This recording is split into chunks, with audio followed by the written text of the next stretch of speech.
No Girassol Jornal, muito boa noite. O Ministério da Saúde desconfirma registro de alegado caso de Mpox em Luanda. A informação circula nas redes sociais. Detida pelo SIC na Huila, mulher de 41 anos acusada de matar a própria mãe e o neto. Setor imobiliário, mercado com oscilações impostas pelo baixo poder de compra. Presidente da República, visita oficial 3 dias à Sérvia, terminou hoje. República Democrática do Congo, médicos anunciam greve em meio à epidemia de ébola. Quarta-feira, 10 de junho. Vamos informar. Bem-vindos.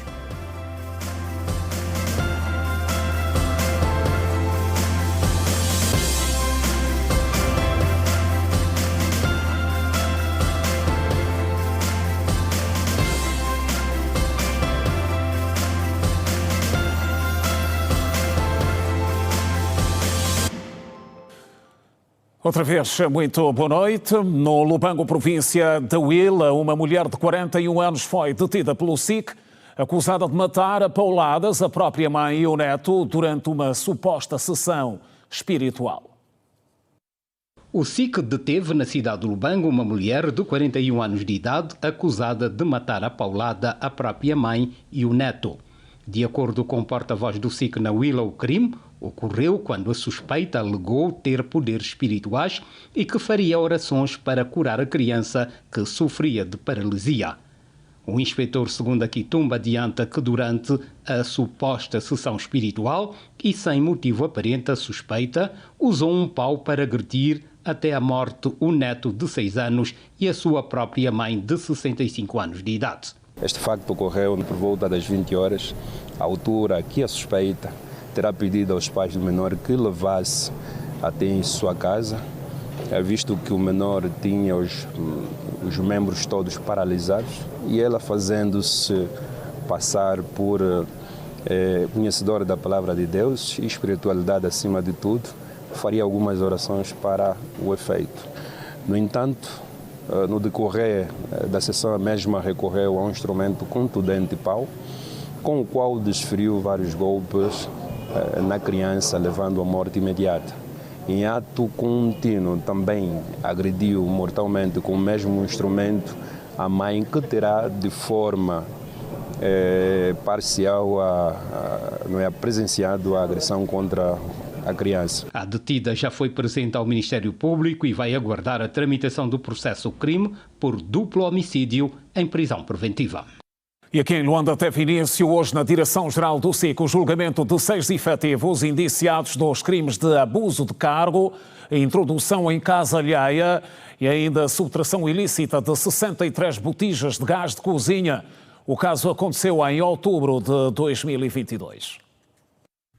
Deu-se a abertura da primeira sessão de mais um julgamento de agentes do SIC. Desta vez, são 6 arguidos afetos aos serviços de investigação criminal em Cacoaco, acusados de introdução ilícita na residência de uma senhora de nome Domingas, no Kazenga, e da retirada de forma ilegal de 63 botijas de gás de cozinha. Desta vez, a sessão de julgamento obedeceu à seguinte ordem: questões prévias, confirmação da presença dos arguidos e declarantes arrolados ao processo, leitura da acusação proferida pelo Ministério Público da Procuradoria-Geral da República Militar, interrogatório aos arguidos em sede da produção de provas.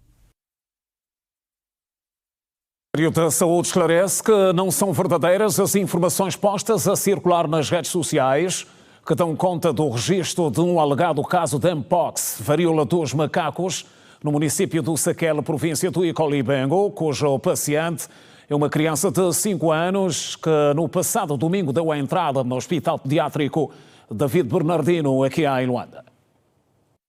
A situação veio à tona no último domingo, 7 de junho, quando o menor de 5 anos de idade, identificado por Emanuel Contreiras, residente na centralidade do Saquele, chegou ao Hospital Pediátrico David Bernardino com um quadro clínico caracterizado por erupções cutâneas generalizadas. Após avaliação clínica e exames laboratoriais realizados pela unidade sanitária, os médicos concluíram que não se tratava de Mpox, Mpox, como explicou em exclusivo para a Rede Girassol a diretora-geral do hospital, Elsa Gomes. Nós também tivemos conhecimento através das redes sociais que tinha internado uma criança no hospital pediátrico com esse diagnóstico.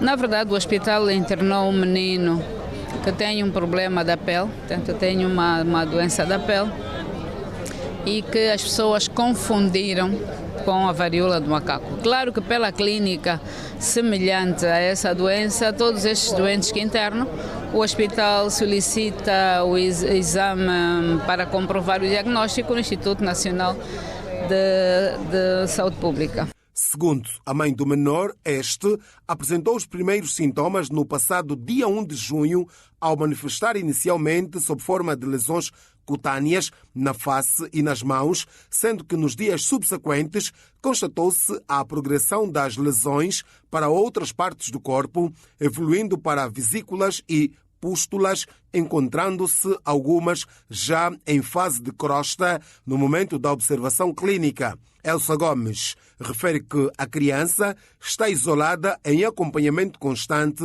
mas garante não se tratar de varíola dos macacos. Portanto, nós recebemos o resultado e realmente o menino não tem doença do macaco, tanto a varíola do macaco.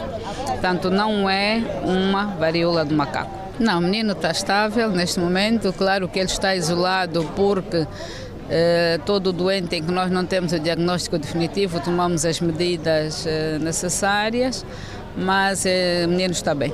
Na última segunda-feira, o programa Girassol Debate, da Rede Girassol, se propôs a debater a prontidão de Angola para a resposta às epidemias, num programa em que deviam participar representantes do Ministério da Saúde e da Organização Mundial da Saúde em Angola, OMS, o que não aconteceu por ausência dos mesmos. No entanto, o especialista em saúde pública, Jeremias Agostinho, presente no debate via Zoom, chamava a atenção para a necessidade de se aumentar a vigilância nas províncias vizinhas de Luanda, como é o caso do Icolo e Bengo, onde, segundo o médico, já tinham sido diagnosticados casos da doença. Neste momento, nós temos casos, para além de Cabinda, nós temos casos em outras províncias, conforme disse muito bem. Nós temos casos no Ige, temos até casos em Colibengo, não é? Que é bastante próximo da capital Luanda. Quanto à província de Cabinda, o médico referiu que aquela já registra a circulação comunitária da Mpox. A nível da província de Cabinda, nós já temos praticamente circulação comunitária deste vírus, porque nem todos os casos que foram identificados sabe-se qual é a origem, se é porque o indivíduo consumiu carne de algum animal que esteja contaminado, como por exemplo o macaco, o esquilo, o rato do mato, entre outras, e se contaminou, ou então é o indivíduo que vem da RDC, foi fazer a sua troca comercial, ou apenas entrou em contato com alguém da RDC. Já se perdeu esse vínculo para muitos casos. E a tendência, claramente, que vai ser aumentar o número de casos por causa da nossa vulnerabilidade. Refira-se que até o momento foram registrados em Angola cerca de 28 casos de Mpox, também conhecida como varíola dos macacos, sendo a província de Cabinda o epicentro da doença aqui em Angola. São as notícias no Girassol Jornal. A oferta de pescado continua em níveis satisfatórios no caso específico do mercado mundial, localizado no município de Cacoaco. Os vendedores garantem que há abundância e que os preços estão para diferentes bolsos. Afirmam igualmente que há pouca procura. O comércio de carne também ganha força, impulsionado pelo crescimento da pecuária nacional. O mercado do peixe em Cacoaco, conhecido como o Mercado do Mundial, inaugurado oficialmente a 19 de dezembro de 2025, tornou-se uma das principais referências para a comercialização de pescado na capital. Entre bancadas repletas de peixe fresco, as comerciantes Ani Rafael e Ismaela Alberto afirmam que a captura tem sido satisfatória nos últimos dias. Esquentamos mesmo essa época do frio, temos muito peixe. O peixe não está falando na nossa Bahia. Temos peixe, hoje mesmo até não se fala, hoje mesmo é bomba de peixe que nós temos no nosso mercado. muita variedade. Temos até aqueles antômios bem grandes, aqueles caenches, temos esses normais, temos piazete, temos cachucho, toda a diversidade do peixe que o cliente gosta, nós temos. O linguado e o choco está saindo muito, tem mesmo muito linguado.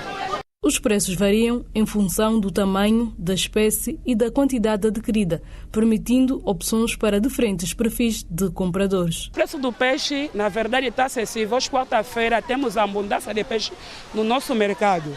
Tem preço para todo tipo de bolso. Aqui tem peixe que varia. Ontem vendemos carapinha, 5 carapinha grossa, 5,200. 5,200. Hoje o galo, 5 galo, 2.000. Os antu bem grandes, estamos a vender cada antu 5.000. Aqui, esses peixes lírios, tem muito de 5, tem muito de 10. Peixe para toda a diversidade de bolso. Quem não está a vir comprar, porque ele mesmo é que não quer ver no mercado. Senão, o peixe tem boi, está barato. Apesar da boa disponibilidade do produto, algumas vendedoras afirmam que o movimento de clientes esteve abaixo do esperado ao longo do dia. A venda aqui, nós clientes, esse dia não temos cliente.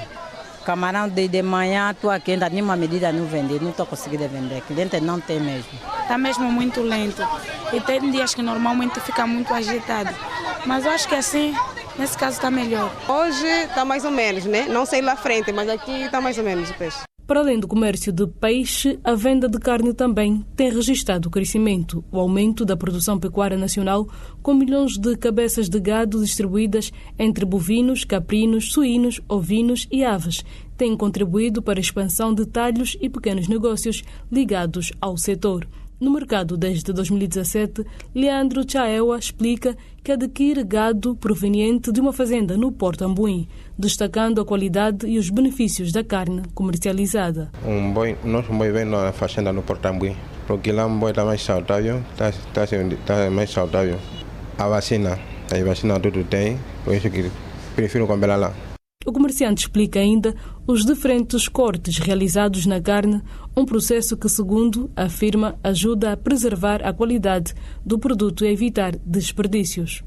Cortamos para bife, fita, para grelhar, mas mais em bife que tem que aprender mais aos cortes, é mais de bife. Porque se cortamos a carne fica risa.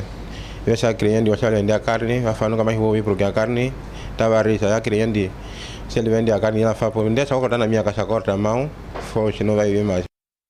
Ainda no mercado mundial, 44 já foram registados no sistema. A medida visa reforçar a organização e o controlo da atividade comercial no mercado.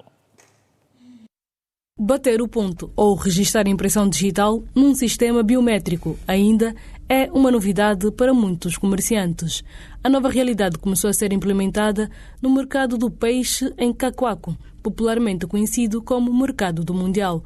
A partir de agora, todos os vendedores que exercem atividade no local deverão efetuar o registro biométrico de presença. A iniciativa, embora considerada importante pela administração, ainda não reúne consenso entre as comerciantes, que manifestam algumas preocupações quanto ao seu funcionamento. Tipo assim, nós já compramos bata, são 5.000 kwanza. Cartão, tratamos 5.000 kwanza. A t-shirt é 7.000 kwanza. Hoje não fizemos cadastramento, está nos prender coisa. Esse é o mercado que nós queremos, sim. Tipo, até o voto mesmo, tipo, estamos assim e fazer que registro eleitoral. Para esse votar, do jeito que está se fazer aqui no mercado do Mundial. Nós temos que vender legalizadamente, pagamos ficha, compramos a bata. Então, querem isso mais sobre o quê? Para nos fazer o quê? O administrador da praça não convocou as peixeiras, que vai ser um dia de cadastramento. Entendeste, né, pai? Não convocou, só fez uma surpresa para as peixeiras. E nós, as peixeiras, temos que seguir o que ela fala, o que ele fala. É por isso que nós aqui estamos ensarçados, porque não nos convocou. Estamos a se perguntar, que cadastramento de quê? Nós todos estamos a se perguntar se é de quê? Só para meter dedo chega, não sabemos se é para meter dedo para quê, se é para meter dedo para quê. Estamos aqui sem palavra. Nós estamos aqui, ninguém está conseguindo responder, falar com a administradora, o que é que se passa com esse cadastramento, com esse dedo. As comerciantes mais esclarecidas sobre o processo explicam como tem sido a adaptação ao novo sistema. Nós já fomos organizados há bastante tempo. Cada vendedeira do mercado tem a sua bancada. Cada uma se cadastrou, tem a sua bancada. Só que existe aquelas comerciantes que tem 2, 3 bancadas e por sua vez não consegue vender nas 2, 3 bancadas. Por isso existe esse novo processo de cadastramento. É gratuito, não se paga nada. Isso é para se ter o controle das bancadas. onde nós tem uma máquina onde a gente vai, clica o dedo, de manhã você chegar no mercado, vai clicar para saber que a fulana é a proprietária da bancada, ao sair também a mesma coisa, saber do horário. Segundo a administração, a implementação do sistema biométrico tem como principal objetivo melhorar o controlo da arrecadação de receitas e garantir uma gestão mais eficiente do mercado. Até o momento, 744 comerciantes já foram cadastradas. A administradora adjunta do mercado do Mundial, Maria Paes, garante que a medida tem contribuído para uma melhor organização do espaço comercial e para o reforço do controlo das atividades desenvolvidas no local. Cadastramento das mesmas quitandeiras, na qual nós adaptamos o sistema do biométrico, controlar devidamente as quitandeiras, porque, acima de tudo, elas pagam pelo sistema da Enzo, que é o aplicativo. Elas pagam o sistema do aplicativo. Então, nós controlamos elas porque numa bancada, às vezes, vendem 2 pessoas, 3 pessoas, e às vezes a bancada não é delas, também tem a primeira pessoa. Aqui, quando falta, elas têm que justificar mesmo, porque nós até sensibilizamos elas. Se tiver doente, é só trazer o justificativo, né? Para que nós não possamos dar o lugar, porque até 30 dias sem vender na bancada, ela já perde o lugar. O setor imobiliário no país continua a enfrentar oscilações impostas pelo atual contexto económico, marcado pelo elevado custo da aquisição de imóveis, aliado à perda do poder de compra das famílias. A realidade leva os produtores e consultores a reajustarem as estratégias de comercialização, de modo a manter a dinâmica do mercado. O mercado imobiliário atravessa uma fase marcada por desafios e adaptações.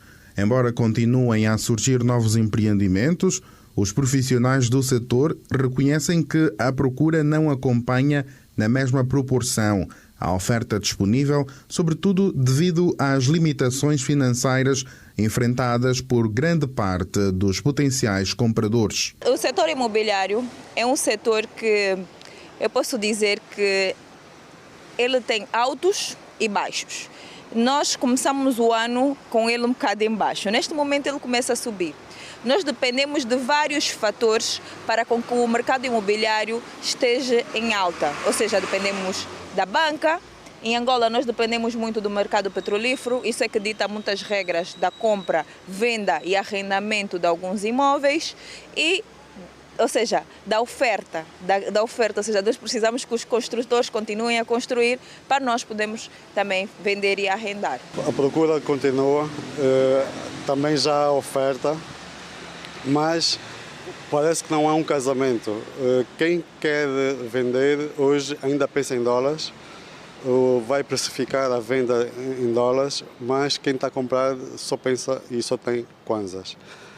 A diferença é muito grande. Quem quer vender um preço muito alto, quem está a comprar só tem um valor muito baixo para oferecer.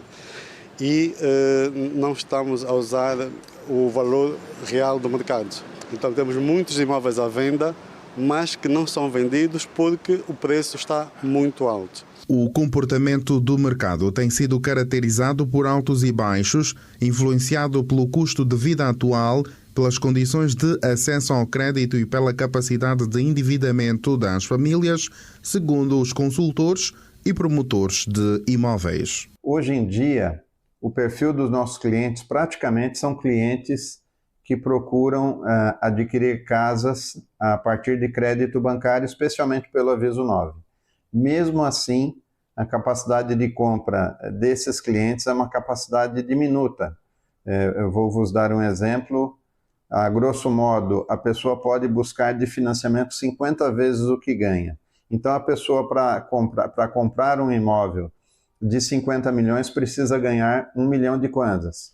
Então, torna-se cada vez mais difícil esse tipo de cliente. O preço dos imóveis foi subindo, obviamente, com a inflação, pese embora nós temos uma indústria nacional hoje que fabrica boa parte dos componentes de uma casa. Face aos desafios para o mercado e para as famílias, os atores defendem a necessidade de se redefinir os caminhos do setor para facilitar quem investe, gere ou para quem compra. Não temos oferta nesse momento para a classe baixa, ou seja, não temos oferta abaixo dos 200 milhões de kwanzas. Até os 30 milhões nós não temos oferta porque não estamos a construir. O que precisa acontecer agora é uma maior facilitação de aquisição de terrenos.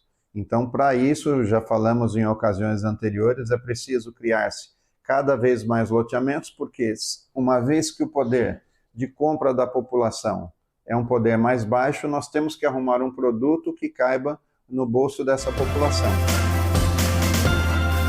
Turismo, potencialidades de Angola, em destaque.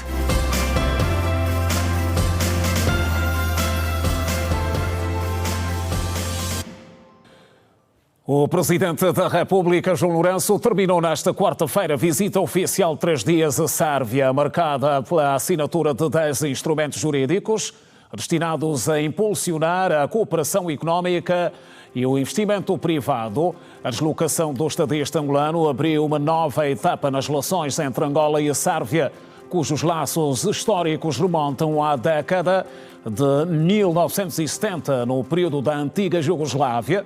Durante a visita, João Lourenço manteve conversações oficiais com o presidente sérvio Aleksandar Vučić e encontrou-se igualmente com a presidente da Assembleia Nacional de Sérvia. Durante as conversações oficiais, o presidente Aleksandar Vučić manifestou interesse em estabelecer uma ligação aérea direta entre Belgrado e Luanda, por considerar que uma maior conectividade poderá favorecer o comércio, o turismo e os investimentos bilaterais.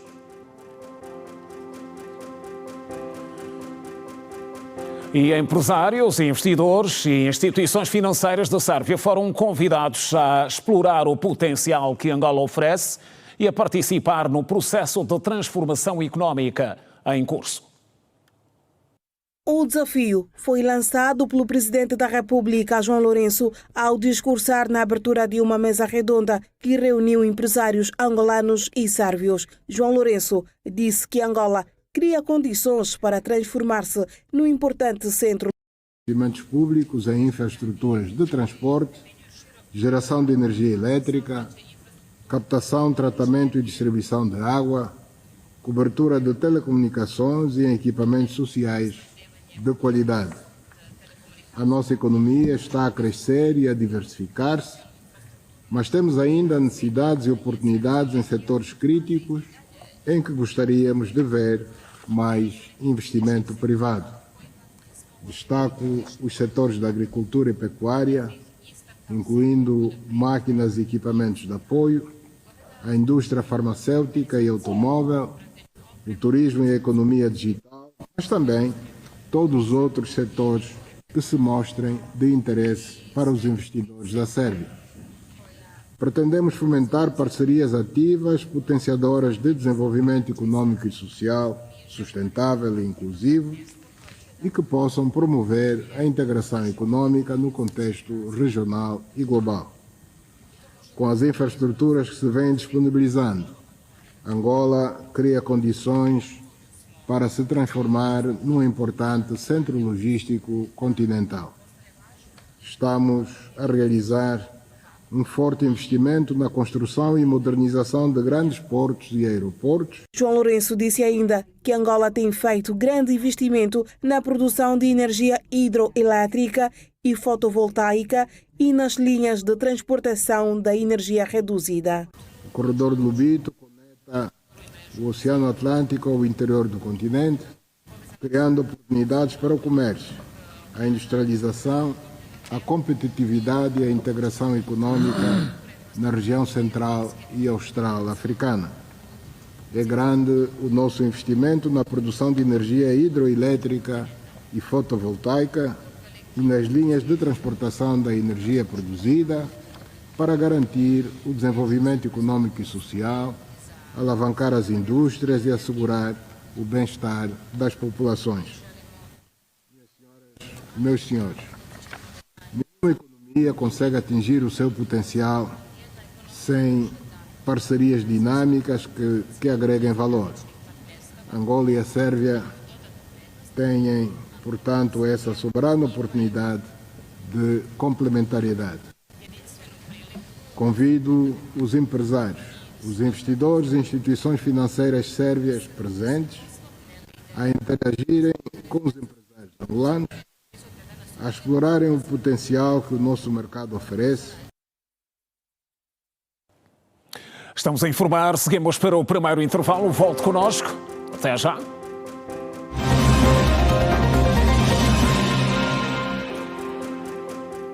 Já de volta, saudações renovadas.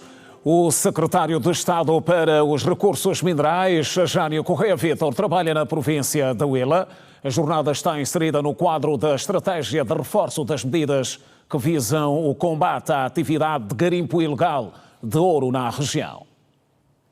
No Lubango, o secretário de Estado para os Recursos Minerais reuniu-se com os membros do governo da Huila para analisar as medidas de combate ao garimpo de ouro na região. À saída do encontro, Jânio Correia Vítor disse que vai trabalhar durante 3 dias nos municípios do interior.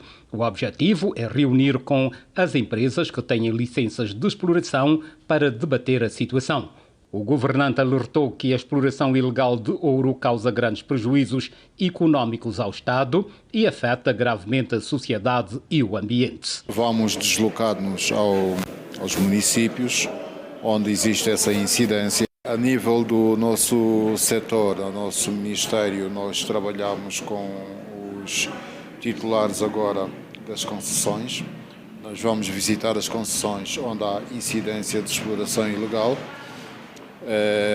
Vamos no terreno tomar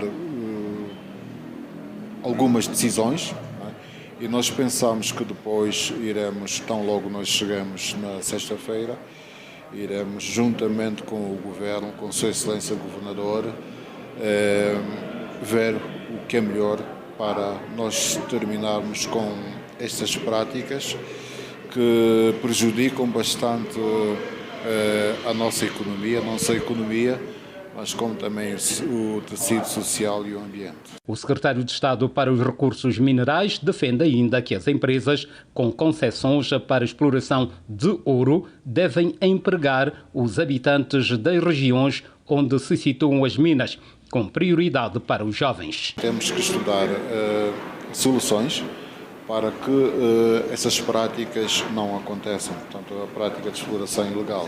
O governo quer, em princípio, é que as áreas concessionárias sejam funcionáveis. E sejam funcionáveis, que haja empresas e que as empresas, em princípio, deem trabalho à população, que é mais carente e que nós vemos que há muita população envolvida devido mesmo à falta de empregos e tudo mais. É claro que se houver uma mina naquela área, será a população circunvizinha que será abrangida para trabalhar nessas empresas. Na província da Huila, os municípios do Chipindo, Jamba Mineira, Cuvango e Dondo são atualmente as que registram maiores focos de garimpo de ouro. A Ministra da Administração Pública, Trabalho e Segurança Social destacou em Genebra o contínuo crescimento da economia digital em Angola, tendo sobretudo sublinhado as áreas de transporte e mobilidade, entregas e comércio. Teresa Rodrigues Dias falava na edição 114 da Conferência Internacional de Trabalho que acontece em Genebra, capital da Suíça.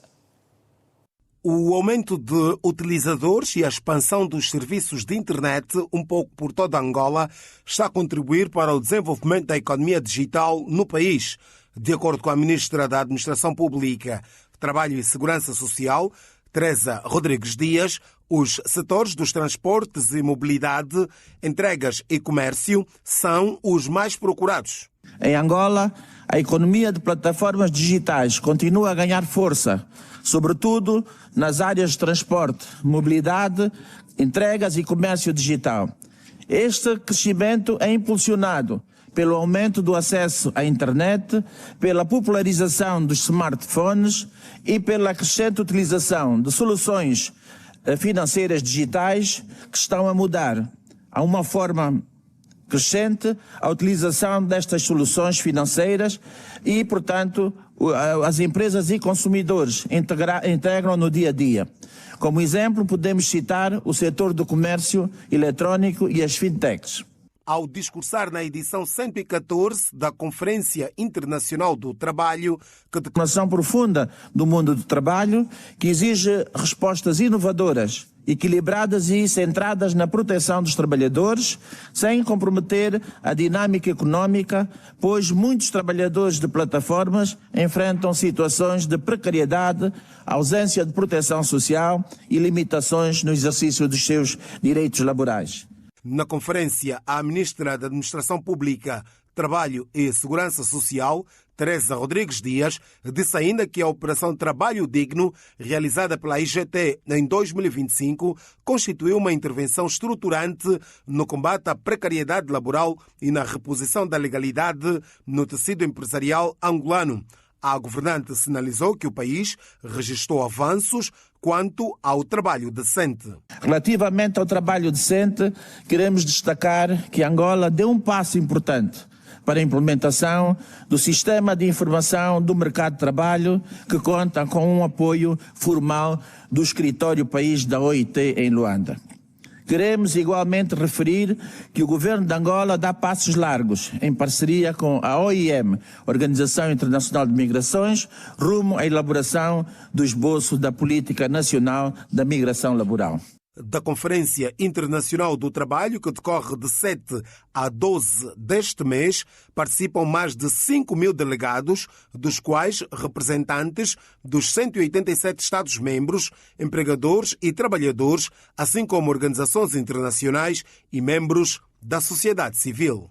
Angola volta a ser destaque internacional como destino turístico de excelência e desta vez na capa da revista da CO Clubs Network do Dubai, que destaca os avanços e o potencial do setor turístico angolano como um dos pilares da diversificação económica do país. Na análise dedicada ao turismo angolano, a publicação da revista da CO Clubs Network sublinha as ações que têm vindo a ser implementadas pelo Executivo, considerando que Angola está preparada para deixar de ser o segredo mais bem guardado da África e afirmar-se como um dos destinos turísticos mais promissores do continente. Assinado pelo analista angolano para questões jurídicas e económicas, Stanislau Domingos, o artigo destaca que Angola vive uma fase de transformação estrutural da sua economia.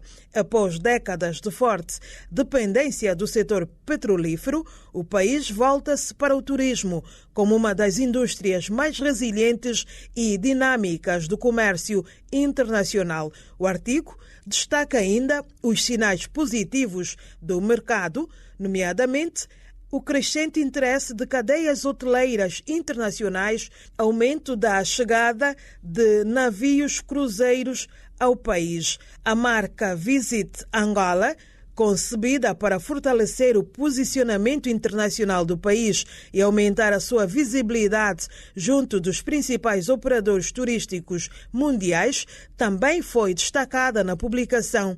Segundo o artigo, Angola recebeu cerca de 180 mil turistas estrangeiros em 2024. Apesar da evolução positiva, o número continua abaixo do potencial identificado pelo governo. A estratégia de longo prazo Angola 2050 prevê aumentar a contribuição do turismo para 1,9% do PIB e atingir a meta de 2 milhões de turistas internacionais. Outro destaque da publicação é a visita do ator e produtor norte-americano Will Smith a Angola em março de 2026, integrada na delegação da E1 League, liderada por Alejandro Agar. Médicos na RDC, reivindicações em destaque.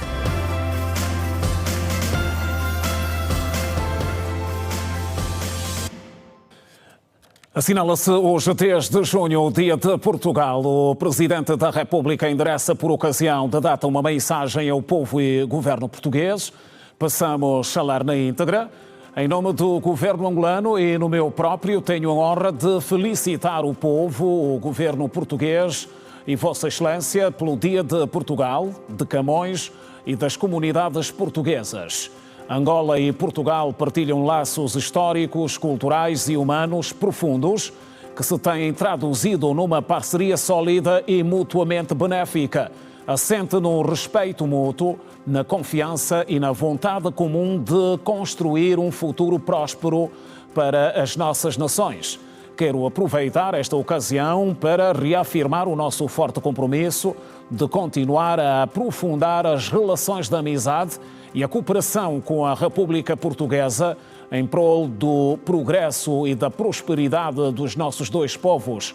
Queira aceitar, Excelência, os votos de muito boa saúde, bem-estar pessoal e de sucesso para a nação portuguesa, escreve o Presidente da República, João Lourenço.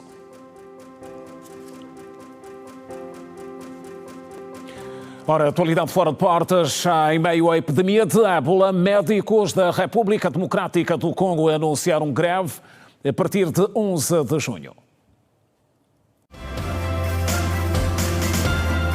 Os médicos denunciaram o que consideraram ser a falha do governo em responder concretamente às suas reivindicações por melhores salários e condições de trabalho. O Sindicato dos Médicos na RDC afirmou que também solicitou um aumento nas verbas destinadas ao setor de saúde para combater o subfinanciamento sistêmico. O movimento social surge num momento em que o sistema de saúde congolês permanece sob forte pressão devido a diversos desafios de saúde pública, incluindo o ébola.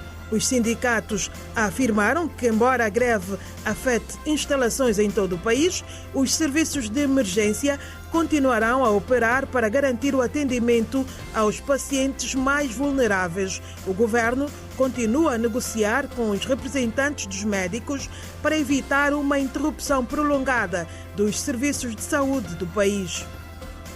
Uma operação de busca e apreensão está em andamento na África do Sul, após um grupo de 10 homens armados ter aberto fogo, matando 12 pessoas em um assentamento informal em Joanesburgo, na noite de terça-feira. A polícia informou que os atiradores foram deixados no local em uma van e se deslocaram pela área, abrindo fogo contra moradores em vários locais antes de fugirem no mesmo veículo.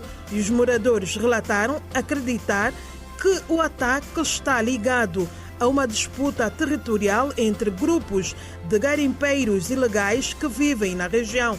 O comissário da polícia de Gauteng, Tom Ntobeni, afirmou ser prematuro dizer se o incidente está relacionado à mineração ilegal na região. Pelo menos 9 pessoas ficaram feridas no tiroteio que chocou a população e reacendeu as preocupações com a violência armada. O cofundador da Microsoft, Bill Gates, admitiu esta quarta-feira um grave erro de julgamento ao reunir-se com Jeffrey Epstein, mas garantiu nunca ter prejudicado ninguém nem ter testemunhado qualquer conduta criminosa do financeiro acusado por tráfico sexual de menores. Bill Gates testemunhou perante uma comissão do Congresso dos Estados Unidos num depoimento à porta fechada com o desonrado financeiro nova-iorquino. Na sua declaração inicial, publicada no seu site GetNotes, o magnata norte-americano afirmou que nunca se deveria ter encontrado com Epstein, mas que nunca testemunhou nem teve qualquer indicação de que Epstein estivesse envolvido em conduta criminosa contínua. O milionário da tecnologia. De volta à atualidade nacional, albinismo assinala-se nesta quarta-feira o dia de consciencialização. A nível do país, a região sul concentra a maior comunidade de pessoas com albinismo. Dados oficiais apontam para mais de 500 mil pessoas nesta condição. Em 2024, foram assistidas 6.000 pessoas com albinismo no país. Entretanto, os dados do último censo estimam que 599.028 indivíduos estejam nesta condição. O acesso aos produtos para o cuidado da pele é fundamental para a prevenção do cancro que afeta o maior órgão do corpo humano, o mais frequente entre as pessoas com albinismo. Enfrentamos dois grandes desafios inerentes às manifestações clínicas do albinismo. A vulnerabilidade dermatológica, com elevada incidência do cancro da pele, provocado pela agressão dos raios ultravioletas, e a vulnerabilidade oftalmológica decorrente da baixa acuidade visual crónica. Estamos a estruturar a cadeia de distribuição logística para os protetores solares de alto fator, loções pós-solares e labiais cheguem de forma gratuita e contínua às mãos de quem precisa, integrando-os progressivamente na lista de medicamentos essenciais do Sistema Nacional de Saúde nas regiões de maior prevalência. Estamos a expandir as brigadas e consultas dermatológicas e oftalmológicas para além da capital, garantindo que o rastreio precoce do carcinoma e o tratamento das lesões pré-cancerosas sejam feitos atempadamente a nível dos hospitais provinciais e gerais. Segundo a secretária de Estado para os Direitos Humanos e Cidadania, o maior número de cidadãos com albinismo reside na região sul do país. Antónia Yaba sublinhou que o estigma e preconceito são os principais desafios que o grupo enfrenta para a sua inserção na sociedade. A Huila, com 23.060 pessoas, Benguela, com 21.730, Huambo, com 19.816, Bié, com 19.112 e Cunene, com 18.085. Em muitos contextos persistem preconceitos, mitos, estigmas e formas múltiplas e interseccionais de discriminação com base na cor da pele. Tais fatores impedem as pessoas com albinismo de exercerem os seus direitos fundamentais plenamente consagrados em diplomas nacionais e internacionais, designadamente a participação efetiva na vida social, económica, cultural e política. Antónia Yaba referiu igualmente que as pessoas com albinismo têm o mesmo direito que qualquer cidadão no país. A República de Angola afirma o seu compromisso com esta causa. A prova consta da Constituição da República de Angola, que consagra nos seus artigos 23 e 22 os princípios da igualdade, da universalidade e da não discriminação, estabelecendo que todos os cidadãos são iguais perante a lei e gozam dos mesmos direitos e deveres, sem distinção de qualquer natureza. Secretária de Estado para os Direitos Humanos e Cidadania, Antónia Yaba, durante o workshop sobre os desafios das pessoas com albinismo. E a desinformação sobre o albinismo destaca-se entre alguns dos fatores que levam pessoas nessa condição ao isolamento. Na reportagem a seguir, a Susana Angelo traz testemunhos e histórias particulares. O albinismo é uma condição genética caracterizada pela ausência da melanina.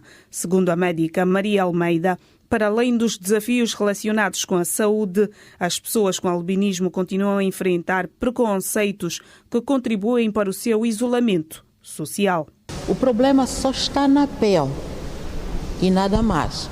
Entretanto, há uma falta da produção da melanina, que dá a possibilidade da coloração da pele. Isto faz com que a pele seja bastante sensível e, no entanto, a pele, os olhos têm problemas de fotofobia, não é? A autoestima muito baixa, e essas pessoas também têm um outro caráter, o isolamento. Então nós precisamos de juntá-los. Ao invés de trazermos questões não muito boas, podíamos promover a autoestima, associando-nos a eles e buscando deles o melhor que tenham. Teresa José é mãe de Antônio Misael, uma criança de 4 anos com albinismo. No seu dia-a-dia, enfrenta a desinformação e os tabus que ainda persistem em torno da condição do filho. Com emoção, relata as situações mais difíceis e os questionamentos que considera conturbados. É aquela que o albino não morre, é aquela que não tens que dar banho com vinho, tens que comprar ovo branco para dar banho. São coisas absurdas que as pessoas falam que você até se pergunta, mas é possível? Mais ou menos isso. O vinho dizem que é para não ter feridas, para não ter infecção na pele, então vais dando banho com vinho. Os elevados custos dos produtos dermatológicos representam um desafio constante para a família. O tempo de calor é mesmo algo mesmo crucial. Tem tido infecções, tem tido borbulhas por causa do calor. Sim, mais ou menos isso. E também com santa visão, há um momento você vê que ele está a andar, se não tiver o óculos, se pancou, não viu. Parece engraçado, mas é uma coisa séria mesmo. Porque nenhuma mãe também quer ver o seu filho mal, então temos que fazer o mesmo possível para comprar. E se a população, o governo nos ajudasse com relação aos cremes, com relação às consultas, seria mesmo um bem a nos fazer, um bem necessário mesmo, que estamos mesmo a precisar. Carlos Zepalanga, representante da Associação dos Albinos no Sambizanga, reconhece que houve avanços na redução da discriminação. No entanto, lamenta a falta de sensibilidade, inclusão e empatia para com as pessoas com albinismo, sobretudo em algumas instituições públicas. Às vezes uma pessoa vai num banco, chega no banco, encontra aquela fila enorme no multicaixa. Com aquele sol todo não dão prioridade. Nas instituições públicas, hospitais, essas coisas todas, quando vai pedir emprego, pensam que o albino não tem capacidade. Ele logo discriminado, é albino, vai para lá. Não. Então, essas são aquelas dificuldades que a nossa associação está a lutar para ver se conseguimos dirimir. Agora, com algumas políticas e com as associações e a própria mídia, já esses tabus vêm a diminuir um bocado, mas ainda continuam. Não é aquilo que não esperasse que acabasse, mas ainda temos esses tabus. Mas um curto intervalo a seguir. Até já.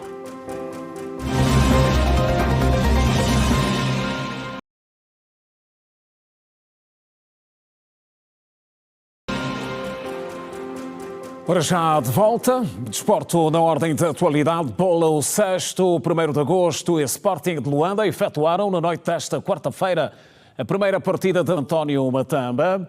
António, muito boa noite, saudações. Quem venceu este primeiro duelo? Saudações, respondemos do pavilhão principal da Cidadela, onde há instantes terminou o primeiro jogo dos play-offs da final da Liga Azul. O 1º de agosto venceu por 71-52 esta primeira partida deste encontro. Vou rapidamente à conversa com a MVP desta partida, Cristiana Correia, jogadora do 1º de agosto. 18 pontos conseguidos nesse jogo. Cristiana, saudações, é a melhor forma de começar uma final. Boa noite. Com certeza foi fruto de muito trabalho. Nós a época toda tivemos a trabalhar de passo em passo para o objetivo que é a Liga Azul. E a equipa está coesa, está unida, está motivada, rumo a ser campeões. Primeiro jogo consegue 18 pontos. O que é que se pode esperar da Cristiana para o segundo jogo a acontecer já na sexta-feira?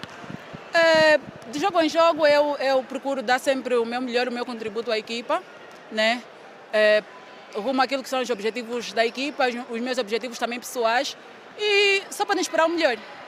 Obrigado. Palavras da jogadora do 1º de agosto, Cristiana, que nesta partida, a primeira dos 5 jogos destes play-offs da final da Liga Azul, que conseguiu converter 18 pontos, foi a melhor jogadora desta partida. Recordo que o primeiro quarto terminou em 21-20 a favor do 1º de agosto. Já o segundo período foi um período de desastre total para a equipa do Sporting de Luanda. Perdeu por 24-8 foi o resultado ao intervalo. Ao 1º de agosto já vencia por 45-28. O terceiro quarto foi o quarto em que o Sporting conseguiu vencer alguma coisa. O período terminou em 15-12. No entanto, este período foi insuficiente para travar aquele que foi a desvantagem do primeiro quarto. Nós vamos regressar com o melhor desenvolvimento desta partida, naturalmente no programa Desporto na Rede desta quinta-feira, com o melhor desenvolvimento. As duas equipas, recordo, regressam aqui no pavilhão principal da Cidadela para o segundo jogo já na próxima sexta-feira.